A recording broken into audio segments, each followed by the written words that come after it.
ഈശപ്പൂ നബിയോർക്ക് പനി പീഡിച്ചിരിക്കുന്നു.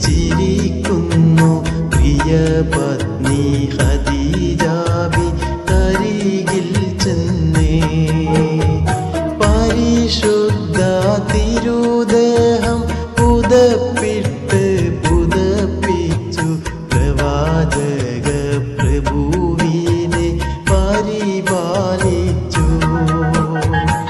ഇരുളാണ്ട സമൂഹത്തിൽ ഇസ്ലാമിൻ പ്രഭാവീശി ഇരുലോക വിജയത്തിൻ വഴികൾ കാട്ടി. ഇരുലോക വിജയത്തിൻ വഴികൾ കാട്ടി. ഇറായെന്ന ഗുഹയിലെ ഹബീബായോരിക്കുമ്പോൾ ഹിദായത്തിൻ വചനങ്ങൾ ഇറങ്ങിയിടുന്നു. ജിബ്രീൽ ഇഖ്റ